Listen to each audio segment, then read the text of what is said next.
नमस्कार मित्रमैत्रिणींनो, मी विद्या खमंग कॉर्नर या यूट्यूब चॅनलवरती तुम्हा सर्वांचे स्वागत करीत आहे. आणि आजचा दिवस तुमचा शुभ जावो असं आपण स्वामीचरणी प्रार्थना करूयात आणि आजच्या व्हिडिओला सुरुवात करूयात.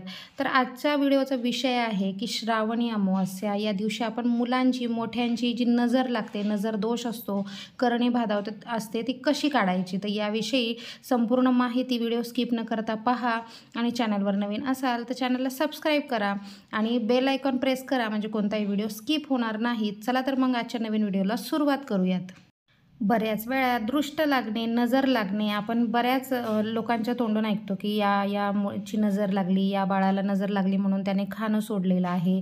किंवा कोणत्या काम आपण करणार असू किंवा कोणाला आपण घर घेणार असू किंवा कोणती गोष्ट भविष्यात करणार असू, ती सांगितली आणि ती पूर्ण झाली नाही, आपण म्हणतो की बाबा याची नजर लागली असेल किंवा दृष्ट लागली याची आमच्या घराला, परिवाराला. ते आपण दैनंदिन जीवनामध्ये ऐकत असतो. तर असे नजरबाधा, नजर दोष काढण्यासाठी अमावस्येला काही उपाय करतात आणि हे असे प्रभावी उपाय केल्याने आपली जी नजर दोष, नजरबाधा, करणी बाधा आहे ती कायमची निघेल. बाळ जे लहान असतं, म्हणजे अगदी जन्मल्यापासून आपण त्याची रोज नजर काढत असतो, कारण बाळांचे वेगवेगळे कौतुक आपण रोज पाहत असतो. काही वेळेस बाळ दूध पिण्याचं बंद करतं, खात नाही, तर अशा वेळी बाळांना देखील नजर लागते आणि ती नजर विशेष अशा पद्धतीने काढली जाते. तर आज या सर्व आपण जे पद्धती आहेत ते पाहणार आहोत. तर काही वेळेस असं होतं की आपलं नकारात्मकता जी असते ती आपल्यावरती हवी होते. म्हणजे काही वेळेस प्रत्येकालाच नजरदोष लागतो किंवा नकारात्मकता हवी होते असं होत नाही. तर बऱ्याच वेळा जे चंचल प्रवृत्तीचे असतात, तर लहान मुले असू, मोठी माणसे असू, अशांना नजर लागते. काही वेळेस असं होतं की आपण भविष्यात काही गोष्टी करणार असू हे इतरांना सांगतो आणि समोरची व्यक्ती प्रत्येक वेळेस आपल्याबद्दल चांगलाच विचार करते असं नाही, तर त्यांच्या मनात काही वाईट आपल्याबद्दल भावना असतील, तर ती जी वाईट भावना असते तिचा नजर बाधेत, नजर दोषामध्ये आपल्यावरती परिणाम होतो आणि आपल्या त्या गोष्टी ज्या असतात त्या विस्कटतात, म्हणजे त्या पूर्णत्वास जात नाही. तर आपण असं बऱ्याच वेळा बघतो की अमुक गोष्टीची नजर लागलेली आहे. तर अमावस्या पौर्णिमेला किंवा शनिवारी आणि रविवारी आपण अशा विशिष्ट तिथीनुसार किंवा विशिष्ट वेळी आपण ही दृष्ट काढत असतो. आणि आपण पाहतो की पूर्वापार पद्धतीमध्ये आपली आजी असू, आई असू, आपली ही दृष्ट काढतात. म्हणजे एक ती पद्धत आहे की त्या पद्धतीने हात फिरवताना आपला पूर्ण ऑरा कवर होतो. म्हणजे ज्या आपल्या शरीरावरून हात फिरवल्या जातात, ज्या विशिष्ट गोष्टी उतरवल्या जातात, त्याने जी नजरबाधा झालेली असते ती निघते आणि आपला जो वाईट आपल्यामध्ये जी शक्ती आलेली असते ती निघून जाते.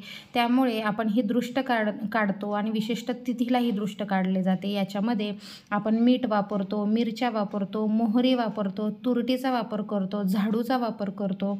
त्यानंतर अशा बाळांची दृष्ट काढण्यासाठी आपण वेगवेगळे प्रकार वापरतो आणि एक मंत्र म्हटला जातो. तर तो कोणता आहे? आता दृष्ट कशी लागली ओळखायचं? तर काही वेळेस लहान मुलं असतात, चिडचिड करतात, उद्धटसारखी वागतात किंवा अगदी विचित्र, म्हणजे अमावस्या पौर्णिमा जवळ आली की 2-3 दिवस अगोदर त्यांच्यामध्ये वागणुकीमध्ये बदल दिसायला लागतो. काही वेळेस मोठी माणसं असेल तर त्यांचं सतत डोकं दुखणं, डोकं जड होतं, नकारात्मक विचार म्हणजे डिप्रेशन वाढायला लागतं, भूक लागत नाही, खूप प्रयत्न करूनही काम होत नाही. म्हणजे आता आपण काही ठरवलं आहे मात्र काहीतरी अडचण येत राहते. तर अशा वेळी आपल्या त्या गोष्टीला नजर लागली आहे, कोणीतरी करणी केली आहे असं आपण समजतो. आता आपण पाहूयात की ही नजर बाधा, नजर दोष, करणी बाधा कशी काढायची आहे. तर आता आपण सुरुवात करूया लहान बाळांपासून. तर लहान बाळ जन्मल्यापासून 6 महिन्यापर्यंत रोज आपण त्यांची दृष्ट काढायची आहे, कारण काही ना काही कारणाने बाळांना रोज नजर लागत असते. दिवे लागणीला आपण ही नजर अवश्य काढायची आहे. साधारण पाणी आणि मोहरी, मीठ मोहरीने आपण ही रोज नजर काढायची आहे.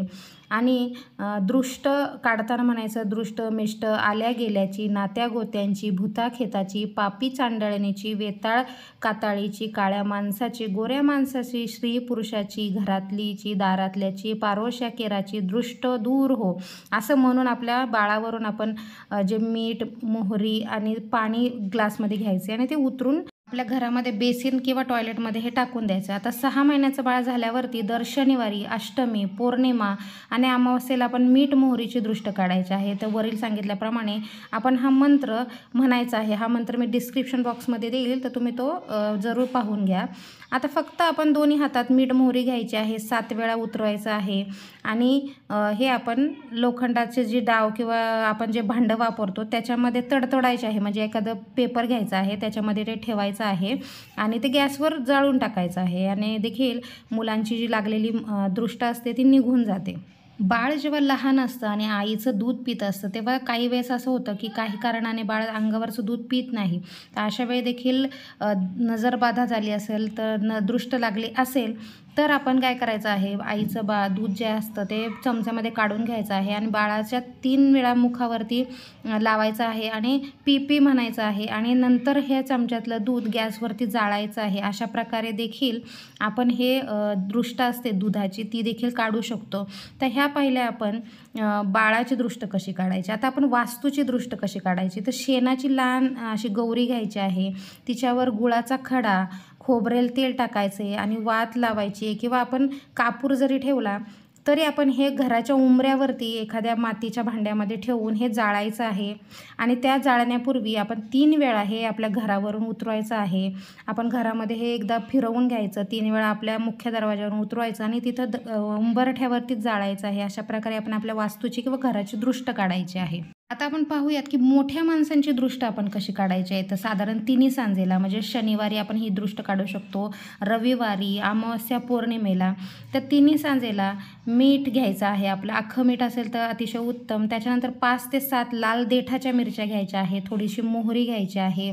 त्याच्यानंतर केरसुणी आपली जी घरात आपण झाडू वापरतो त्याचा एक तुकडा घ्यायचा आहे आणि आपल्या केसांचं म्हणजे एक केस घ्यायचा आहे, तो गोल गोल गुंडाळायचा आहे. तो एखाद्या कागदामध्ये पुरचुंडी बनवायची आहे आणि ज्या मोठ्या माणसांची दृष्ट काढायची आहे त्यांच्यावरून 7 वेळा मागे 7 वेळा पुढे असं उतरवून घ्यायचं आहे आणि आपण जो वरील मंत्र दिला तो म्हणायचा आहे किंवा दृष्टमिष्ट आल्या गेल्याची, नात्या गोत्यांची, घरच्या बाहेरच्यांची, काळ्या पांढऱ्या स्त्री पुरुषांची, भूताखेताची, वेताळ कातळाची दृष्ट जाओ असं म्हणायचं आहे. आणि हे जे आपण पुरचुंडी केलेली आहे कागदामध्ये, ह्या गोष्टी ज्या बांधलेल्या आहेत त्या आपण गॅसवरती जाळायच्या आहेत आणि हे पूर्ण जळाल्यानंतर जी आपली राख असते ती त्या व्यक्तीच्या कपाळी लावायची आहे. आणि एवढं म्हणजे म्हटलं जातं, आपण हे ऐकतो नेहमी की जेव्हा या गोष्टीचा वास येतो, कारण आपण याच्यामध्ये मिरच्या टाकलेल्या आहेत, जर वास आला नाही तर याला भयंकर दृष्ट लागलेली आहे आणि वास जर आला तर दृष्ट लागलेली नाही.